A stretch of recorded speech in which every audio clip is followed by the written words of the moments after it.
Las oraciones y los himnos que Pablo y Sila habían estado cantando en los momentos de desgracia, Dios se complace más en la humildad que en la obediencia. Grábate eso, joven, rogamos que nos permitas ver a través de tus ojos que la testificación te trae paz en medio del dolor.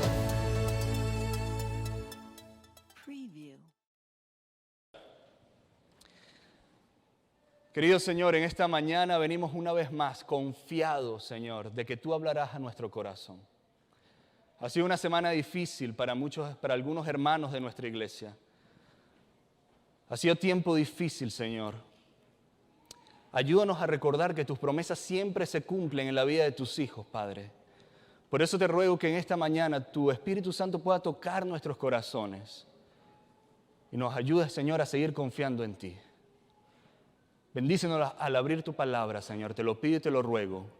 En el nombre de Jesús. Amén. Hoy quisiera hablarte de una niña que nació en Israel. De una pequeñita que tuvo la oportunidad de crecer en un hogar que le era fiel a Dios. Un hogar que obedecía los mandamientos y era fiel al pacto de Dios. ¿Sabes? Los padres de esta niña hicieron todo lo posible para que esta niña en su crecimiento fuese aprendiendo a conocer a Dios de una manera especial. Y así pasó. Esta niña, mientras crecía, iba entendiendo que tenía que creer y ser fiel al pacto de Dios. Sus padres constantemente se lo ponían en su mente. Mientras ella crecía, su conocimiento de Dios iba creciendo y junto con ese conocimiento su fe iba aumentando. Y sabes, yo me pongo a imaginarme esa casa de esa jovencita, constantemente los padres meditando acerca de la venida del Mesías, quizás haciendo cultos familiares, el papá leyendo porciones de la Torá, toda la familia meditando y soñando con el día que el Mesías iba a llegar. Era una familia feliz, una familia que confiaba en Dios. ¿Sabes? Habían cosas que ella no podía entender, quizás por su edad. Como por ejemplo, ¿por qué sus padres siempre estaban asustados por la situación política que vivía Israel? Ella no podía entender por qué su rey no era fiel a Dios. ¿Por qué el pueblo de Dios vivía en idolatría? Eran preguntas que constantemente ella se hacía. ¿Sabes qué se preguntaba a ella? ¿Por qué el reino había sido dividido cuando el rey David había unificado las 12 tribus y había dicho que de ahí vendría el Mesías? Y yo no sé cuántos de ustedes se recuerda en qué momento se divide el reino de Israel. Pero saben, cuando muere Salomón, su hijo Roboam es coronado rey de Israel. Ahora, el problema con Roboam es que Roboam cometió los mismos errores que Salomón había cometido, especialmente cuando hablamos de taxes, especialmente cuando hablamos de todo ese tipo de cosas vinculadas con el dinero que ponía un yugo sobre el pueblo.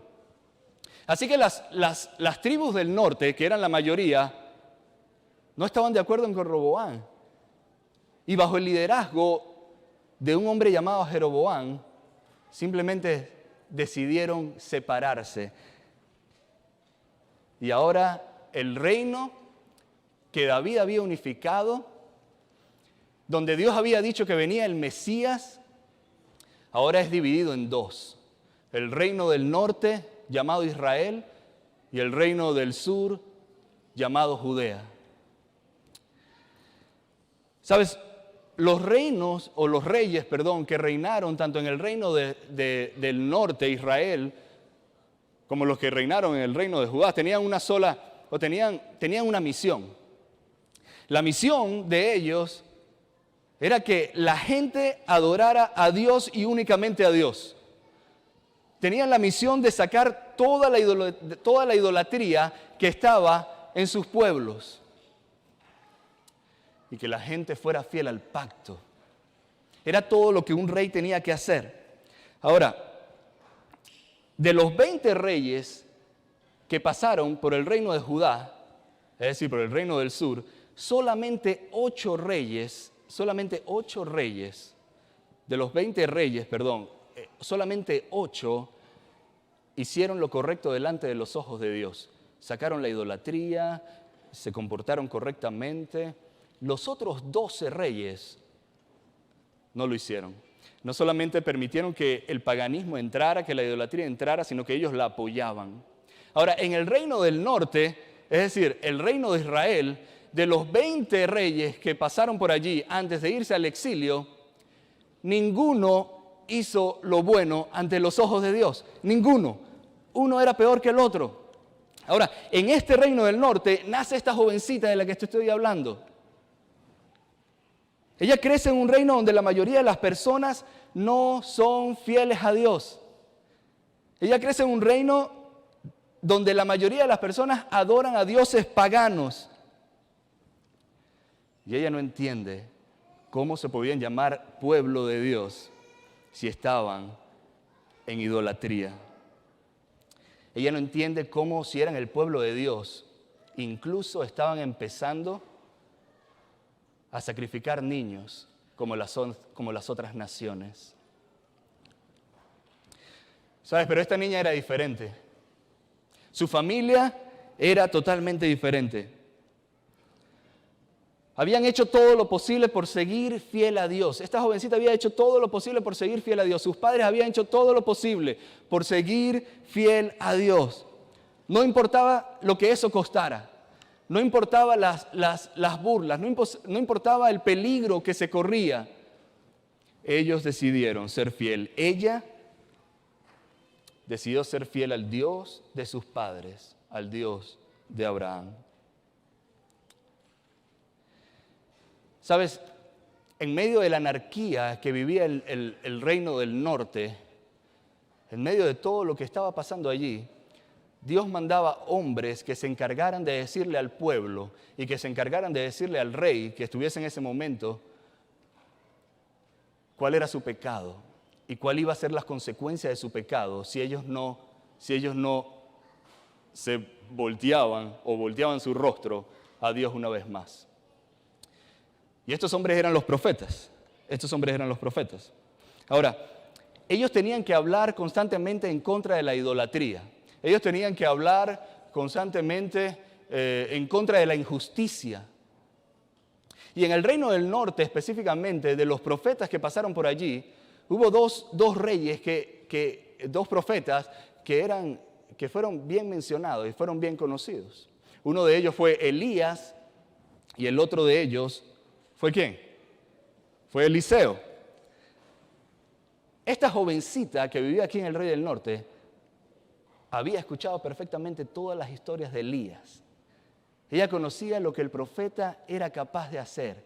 Ella se sabía cada milagro, se emocionaba. Ella sabía que Elías tuvo el coraje de enfrentarse al rey Acab y a la malvada esposa Jezabel.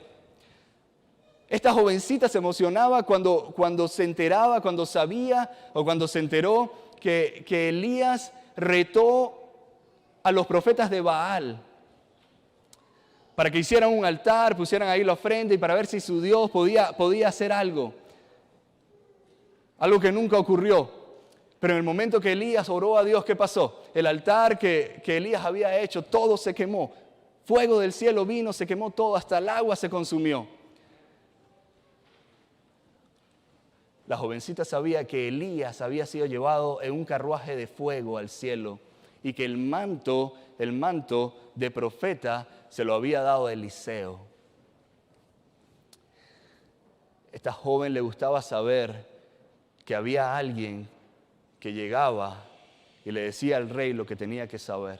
Esta joven se emocionaba cuando veía que estaban en contra de la injusticia. Ella recordaba todos los milagros que Eliseo estaba haciendo. Había dividido el Jordán para cruzar en seco por allí. Había predicho la victoria que Israel tendría sobre Moab. Le encantaba la historia de que Eliseo había multiplicado el aceite en una vasija para que una mujer pobre pudiera pagar todas sus deudas y pudiese seguir viviendo. Le gustaba la historia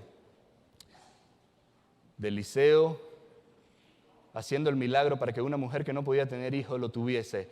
Y un día cuando el niño murió, lo resucitó. Ella sabía que el poder de Dios reposaba en Eliseo. Ella estaba segura que Eliseo era un representante de Dios y que el poder de Dios estaba sobre Eliseo. ¿Sabes? Esta joven no simplemente tenía conocimiento de Dios. Esta joven estaba conectada con Dios. Ella creía en Dios no simplemente porque sus padres le enseñaron a que tenía que creer en Dios. Ella lo había experimentado y su fe crecía con los milagros que ella veía que hacían los hombres del pueblo de Dios, los profetas. Ella sabía que a pesar de la tensión política que se vivía en Israel, ella podía seguir confiando en Dios, porque Dios seguía al control del pueblo. Ella sabía que a pesar de que la idolatría había invadido el reino del norte a Israel, ella sabía que ella podía seguir confiando en Dios, porque Dios era su Dios y Él seguía el control de su vida. Ella veía a los profetas como señal de que Dios todavía estaba interesado en el bienestar de sus hijos, que los amaba y que estaba rogándoles que volvieran a sus caminos para que no tuviesen que llegar al exilio. Su confianza estaba puesta en Dios. El Dios de Abraham, el Dios de sus padres, era su Dios. Y ella sabía, escúchame bien, ella sabía que estaba segura en Dios.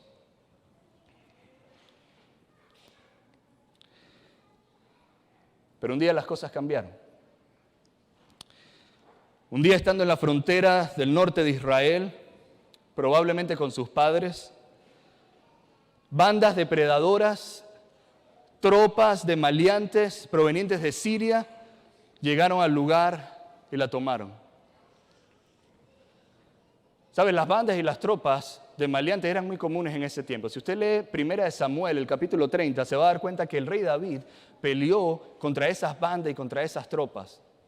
Segunda de Reyes también nos hace mención constante de estas tropas de maleantes que eran provenientes de diferentes países. La gente se aterraba con estas tropas. En este caso, eran provenientes de Siria.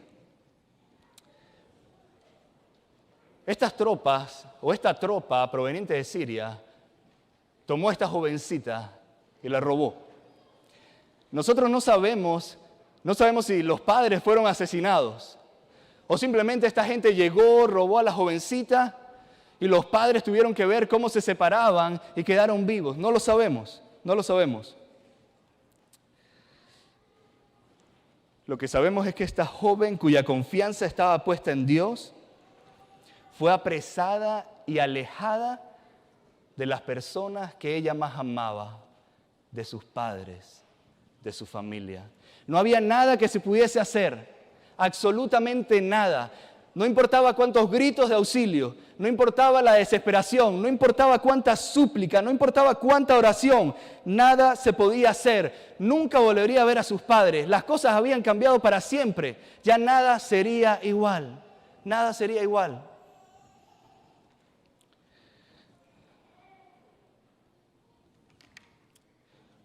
Y te pregunto, ¿has tenido que vivir tú algo así?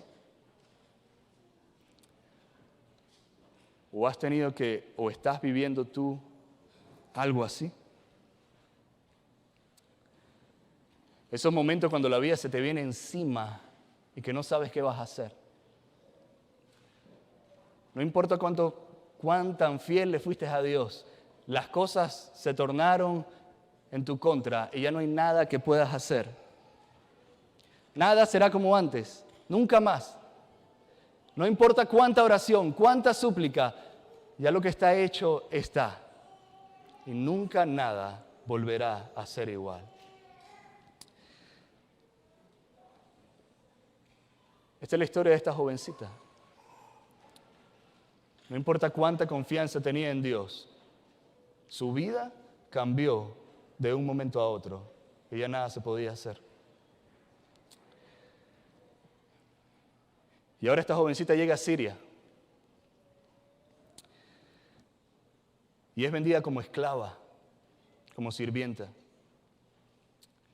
Pierde su libertad. Y nada más y nada menos es puesta como la sirviente de la esposa de un gran general de Siria, llamado Naamán. Un hombre que la gente respetaba, el hombre que estaba a cargo de que Siria ganase cualquier batalla. A ese lugar llega esta jovencita. La historia que se encuentra en el libro de Segunda de Reyes, el capítulo 5, nos dice lo siguiente.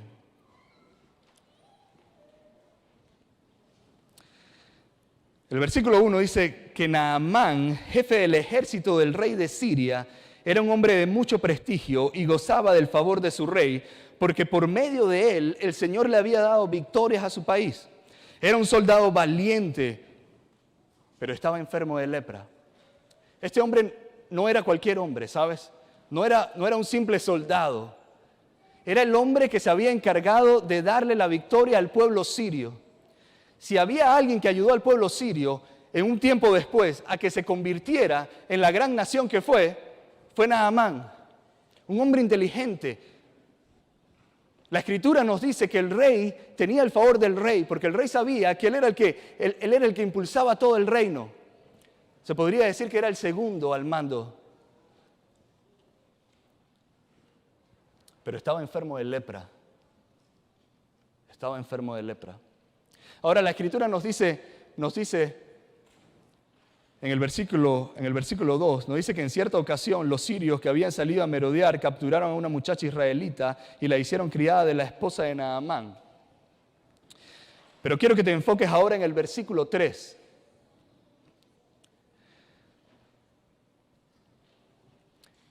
La Escritura dice que un día la muchacha le dijo a su ama: ojalá el amo, es decir, Naamán, fuera a ver al profeta que hay en Samaria, porque él lo sanaría de su lepra.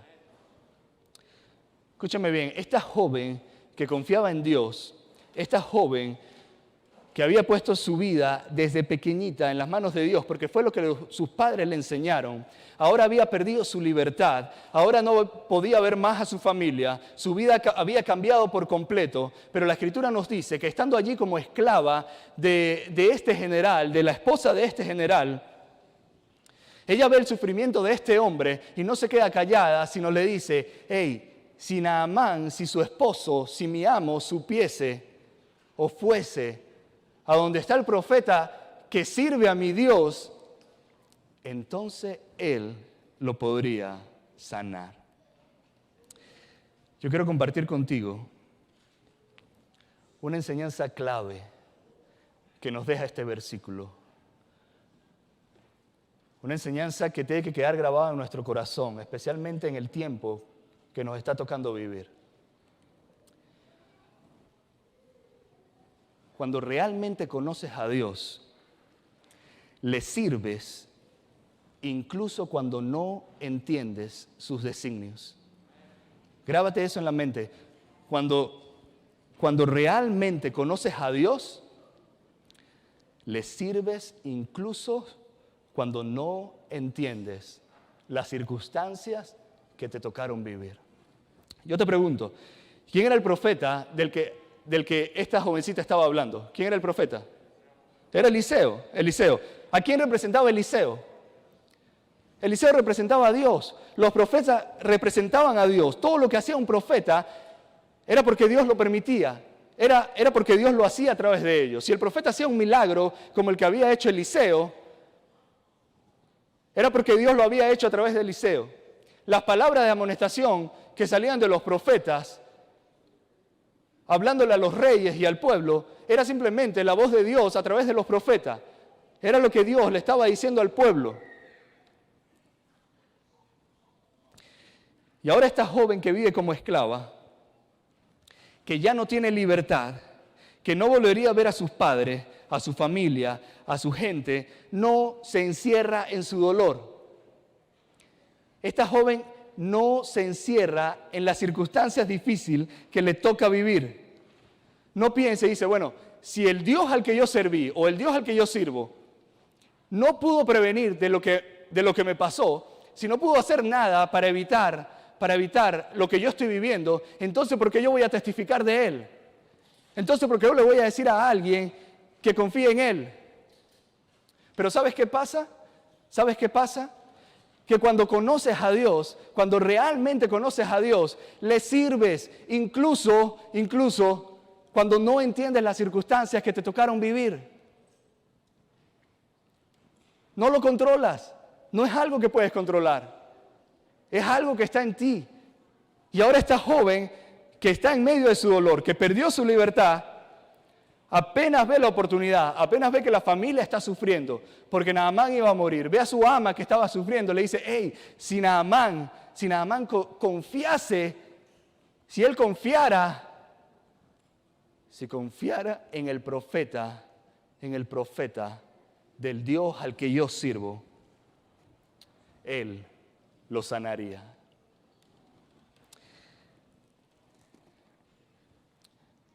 ¿Sabes? Yo pienso que esta joven ni siquiera se había dado cuenta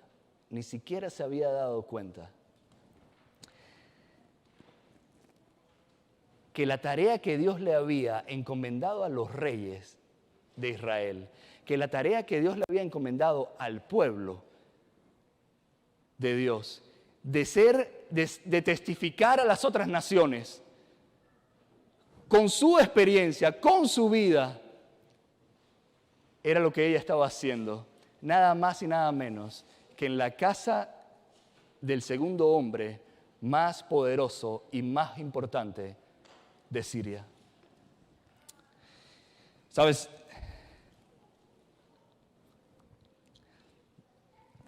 El esfuerzo que sus padres hicieron para criar a su hija estaba dando fruto. El esfuerzo de tantos años en medio de una nación pagana, en medio de una nación que donde estuviesen estaba la idolatría, en medio de una nación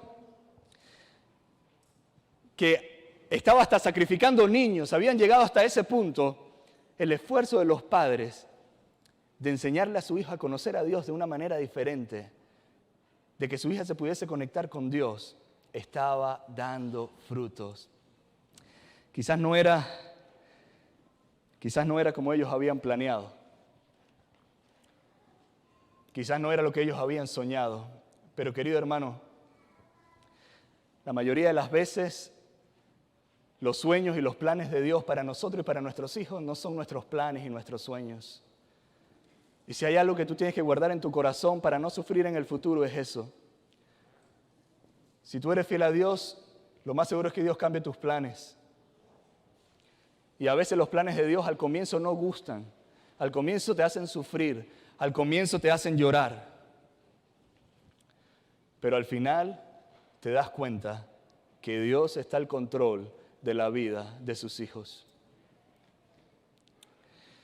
Me gusta muchísimo este pequeño párrafo del libro Profetas y Reyes de la escritora Ellen G. White. Y ella dice: mientras los padres de aquella niña hebrea le enseñaban acerca de Dios, no sabían cuál sería su destino, pero fueron fieles a su cometido y en la casa del capitán del ejército sirio, su hija testificó por el Dios a quien había aprendido a honrar. Estos padres se esforzaron por criar a esta niña para que pudiese testificar en Israel. Pero Dios tomó los planes, o mejor dicho, Dios tomó el esfuerzo que estos padres hicieron y trajo sus planes, trajo sus sueños. Y la jovencita terminó en la casa testificándole al hombre más poderoso de Siria.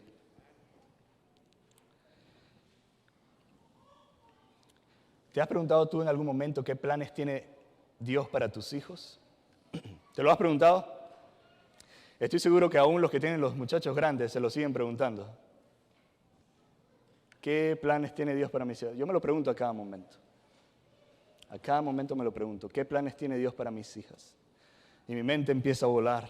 Y yo empiezo a soñar y a ver cuáles son mis planes. Y a veces veo a Ivana con una Biblia pequeñita, rosada que tiene por allí, leyendo y hablando como una loquita por toda la casa. Y cuando le pregunto, mami, ¿qué haces? Dice, estoy predicando. Entonces mi mente se pone a volar y digo, ¿será que esta niña o alguna de estas niñas va a estudiar teología algún día y Dios la utilizará para servirle? Y me pongo a preguntar, ¿qué será de la vida de ella? ¿Será que un día Dios la va a hacer que impacte gente en la comunidad hispana o va a impactar gente en la comunidad americana? ¿Qué planes tiene Dios con ella? ¿Estará en este país o se irá lejos a otro país? ¿Estará con nosotros, con Sandra y conmigo, o tendrá que irse lejos? No sé, pero lo que sí sé es que a veces tengo que calmarme y confiar de que lo único que yo tengo que hacer es enseñarle a conocer a Dios y Dios se encargará de su futuro. Por ahora lo único que nosotros hacemos es, le enseñamos a Dios, que conozca a Dios, que aprenda a honrarlo y que aprenda que Él las ama más de lo que nosotros la podemos amar. Y Dios se encargará de su futuro. Queridos padres, tenemos una responsabilidad más grande de lo que nosotros pensamos, ¿sabes? Especialmente en este país, en el mundo en el que estamos viviendo. Criemos a nuestros hijos para que conozcan a Dios de una manera diferente. No criemos a nuestros hijos para que vivan de tradiciones que le hacen daño a nuestros hijos. Mucho menos para tratar de guardar apariencias con otros hermanitos acerca de la religión y esas cosas. Haz todo lo posible para que tu hijo conozca a Dios de la manera más impresionante. Escúchame, no críes a tus hijos para que cuando tenga 17 años no deje la iglesia. Por favor, quítate ese pensamiento de la mente. No hagas todo tu esfuerzo simplemente para cuando él tenga 16, 17, 18 años no salga corriendo de la iglesia. Déjame decirte algo, hay jovencitos en nuestra iglesia que están perdidos, que no conocen a Dios. Y he hablado con jóvenes que están fuera de nuestra iglesia y están aquí por razones que no hace falta mencionar, pero su conocimiento acerca de Dios es increíble. Nunca limites lo que quieres para tus hijos. Si hay algo que tú tienes que pedir, algo con lo que te tienes que esforzar, es que tu hijo conozca a Dios para que pueda impactar al mundo, sea donde sea, para que puedan impactar a la gente. Ese es tu trabajo, no para que no se vayan corriendo de aquí, no, es para que Dios los pueda utilizar, para que pueda impactar la vida de alguien que necesita a Cristo. Y eso les dará paz a tus hijos, eso les dará tranquilidad, eso los traerá a adorar junto con nosotros. Cuando conoces a Dios, le terminarás sirviendo, aunque no entiendas las circunstancias que te tocan vivir. Por eso esta jovencita decide servirle a Dios, aun cuando no entiende las circunstancias que le tocaron vivir, aun cuando no entiende lo aberrante de su circunstancia, aun cuando probablemente todavía lloraba en las noches por sus papás, aun cuando había perdido la libertad, ella decide testificar acerca de Dios, porque ella conocía a Dios. Esta joven sabía quién era Dios y ninguna circunstancia, por más trágica que fuese, le iba a evitar testificar. Y cuando tuvo la primera oportunidad, cuando vio que las puertas estaban abiertas, se lo dijo a su familia. o a la familia a la que servía ahora. Si Naamán confiara en el profeta que sirve a mi Dios, Él lo va a sanar. Él lo va a sanar. ¿Sabes qué dice la historia? Al final, todos nos conocemos esta historia, ¿verdad? Pero recuerda, estamos hablando del hombre más poderoso de Siria, el segundo más poderoso de Siria, el hombre que tenía táctica para poder permitir que Siria ganara la guerra, para que Siria ganara sus combates. Mira lo que está registrado en la palabra de Dios. Naamán fue sanado. Naamán fue sanado. El profeta le dijo que se sumergiera 7 veces en el Jordán y que estaría sanado. Y Naamán fue y lo hizo. Y ahora escucha lo que Naamán dice.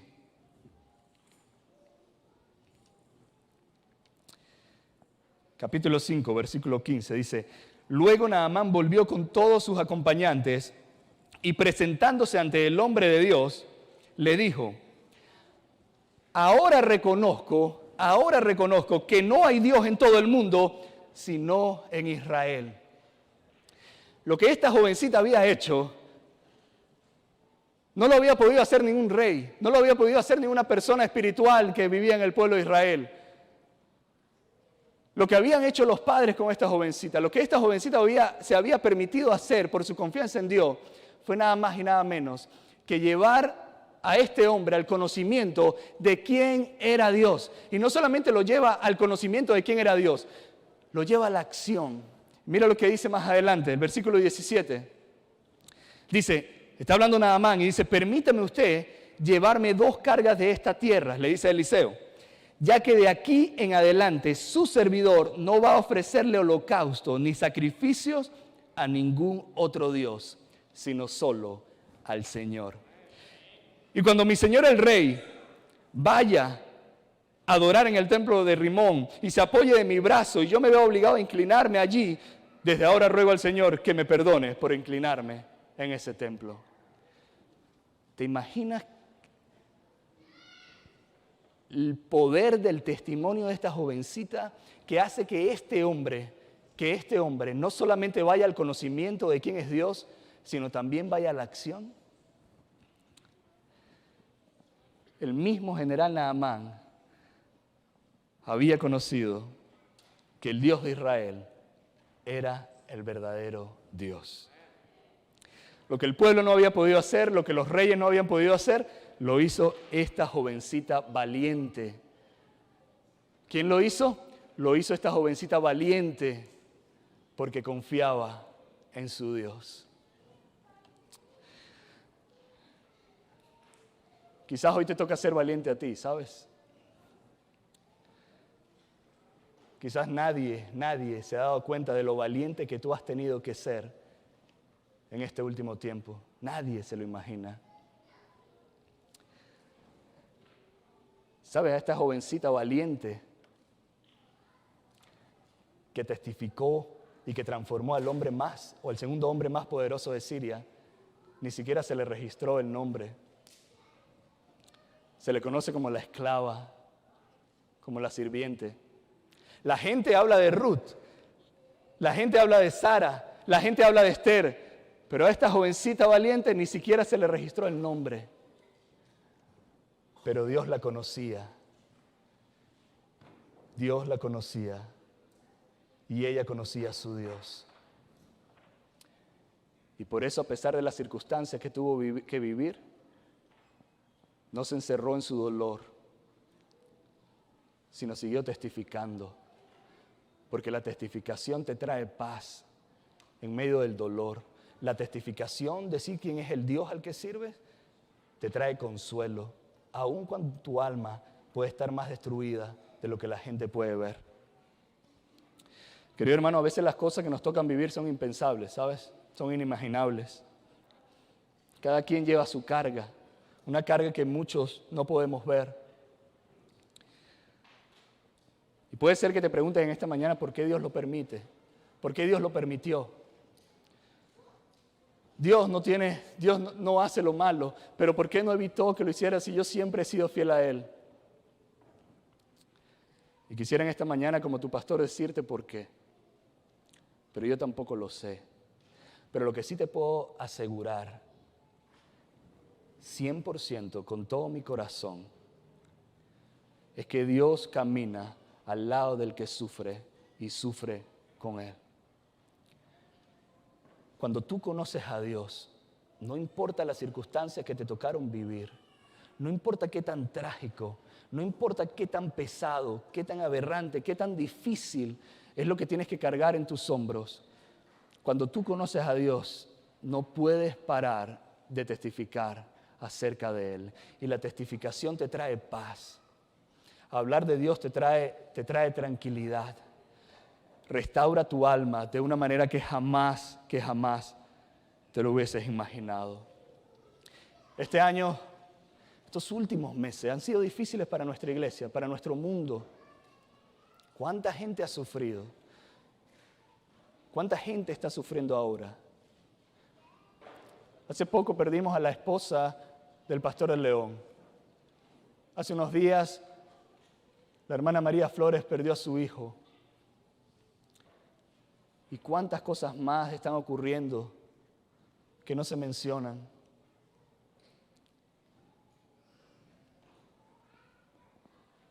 Si nosotros confiamos en el Dios en el que hemos creído, si seguimos confiando a pesar de las circunstancias que nos han tocado vivir, si seguimos testificando como iglesia, como pueblo, Dios traerá sanidad a nuestra gente.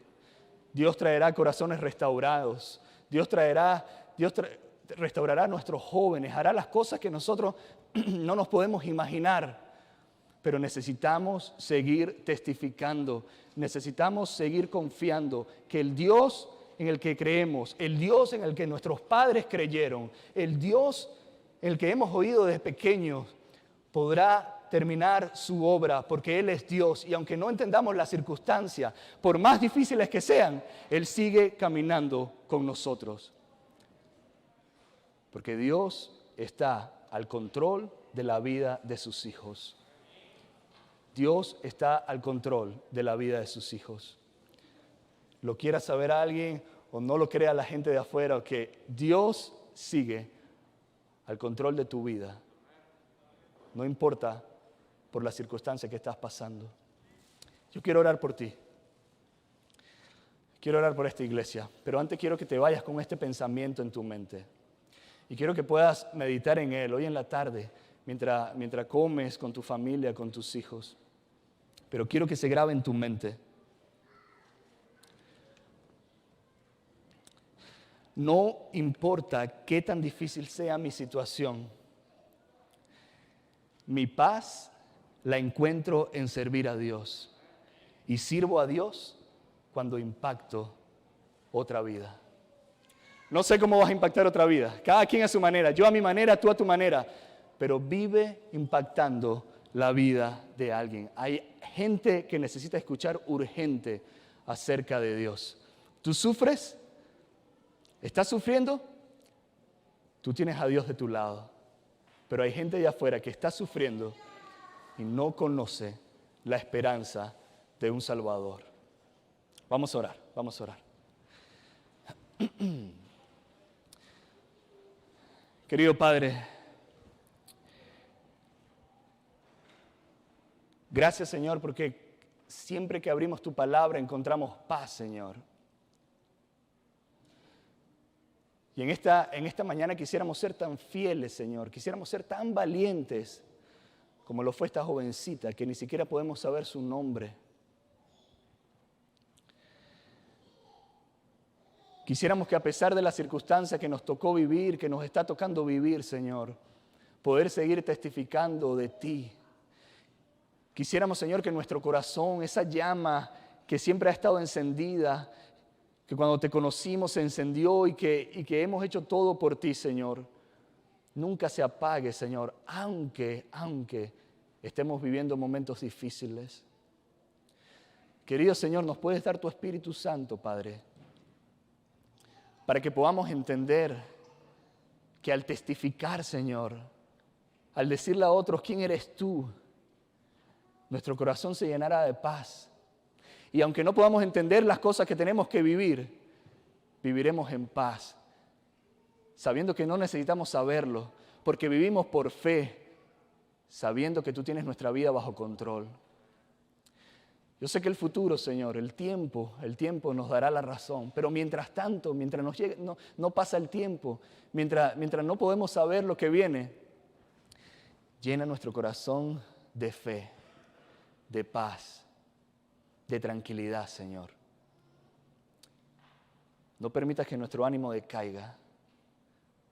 Ayúdanos a seguir confiados en ti, tomados de tu mano, y haz cosas increíbles a través de nosotros. Bendice a cada padre, bendice la manera como crían a sus hijos, bendice a cada niño, a cada jovencito, a cada joven que está en este lugar, a cada joven que no está viniendo a la iglesia. Impacta sus vidas, Señor, de tal manera que ellos no puedan dejar de servirte. Gracias por tu amor, Señor. Te lo agradecemos. En el nombre de Jesús. Amén y amén.